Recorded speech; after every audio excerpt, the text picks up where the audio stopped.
Hello दोस्तों, आज फिर एक नई कहानी लेकर आया हूँ। मेरी कहानी को ध्यान से सुनिए और मेरे चैनल को लाइक, शेयर और सब्सक्राइब कर दीजिए। एक छोटे से शहर में एक गरीब लड़की रहती थी। उसका नाम छाया था। छाया बहुत ही सुंदर और नेक दिल लड़की थी। वह अपने माता पिता के साथ एक खुले छप्पर वाले घर में रहती थी। उनके पास खाने के लिए बहुत नहीं था, लेकिन उनमें प्यार बहुत था। छाया एक सरकारी स्कूल में पढ़ती थी। उसकी माँ एक प्राइवेट स्कूल में काम करती थी। उसका पिता ठेले पर सब्जियां बेचता था। छाया की इच्छा थी कि वह खूब पढ़े और पढ़ लिख कर कोई अफसर बने। खाली समय में वह माँ की हर काम में मदद करती थी। उसका स्वप्न था कि एक दिन वह बहुत अच्छा सा घर बनवाएगी और उसका विवाह किसी हीरो जैसे स्मार्ट लड़के के साथ होगा। लेकिन उनकी गरीबी और समय की मार ने उसके सपनों के महल की नींव हिला दिया। एक दिन उसकी माँ की अचानक मृत्यु हो गई। उस समय वह हाई स्कूल में थी। गरीब होते हुए भी वह पढ़ने में बहुत तेज होने के साथ साथ गजब की सुंदरी थी। एक दिन उसकी माँ के स्कूल के एक अध्यापक ने छाया को उसके माँ के स्थान पर काम दिला दिया। अब छाया अपने काम को ईश्वर की सेवा मानकर ईमानदारी से करती थी। घर आकर अपनी पढ़ाई बहुत ध्यान से करती थी। उन अध्यापक ने उसे सरकारी छात्रवृत्ति भी प्रयास करके दिला दिया। इंटरमीडिएट की परीक्षा में जिले में वह सबसे अधिक अंक प्राप्त की।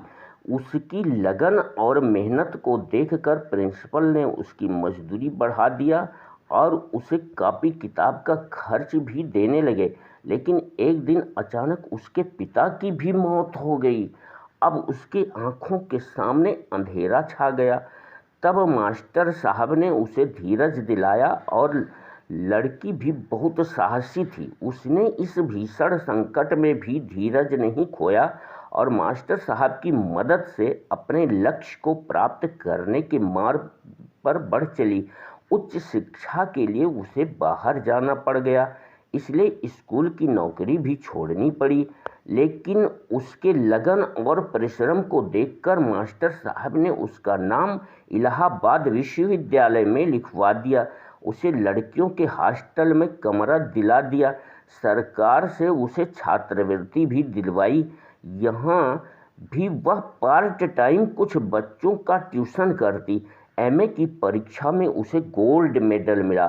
भारत सरकार की सर्वश्रेष्ठ सिविल सेवा परीक्षा उत्तीर्ण करके सचिवालय में उसकी पोस्टिंग हो गई। इधर मास्टर साहब की भी हृदय गति रुक जाने से एक दिन मृत्यु हो गई। उनके मरने की सूचना पाकर छाया उनके घर आई हुई थी। एकांत पाकर उनके लड़के से कहा, देखो मैं तुमसे एक बात कहना चाहती हूँ।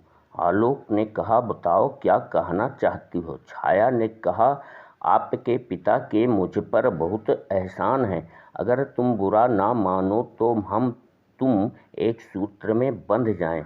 तुम भी बैचलर हो और मैं भी। आखिर एक दिन तो किसी न किसी के साथ ये बंधन जुड़ना ही है। आलोक ने कहा, लेकिन हमारे और तुम्हारे बीच में जातीय ऊंच नीच की खाई है।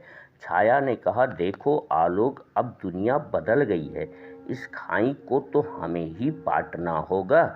अब मैं चलती हूँ और तुम्हारे जवाब का इंतज़ार रहेगा। अगर तुम हाँ नहीं कहोगे तो मैं आजीवन कुंवारी ही रहूँगी। आखिर मेरा अब इस दुनिया में है ही कौन। तो दोस्तों, कहानी ध्यान से सुनने के लिए धन्यवाद है। सत श्री अकाल। मैं ऐसे ही और वीडियो बना सकूं, मेरे इस उत्साहवर्धन के लिए कृपया इस वीडियो को लाइक, अपने दोस्तों में शेयर और मेरे चैनल को सब्सक्राइब कर लीजिए। धन्यवाद।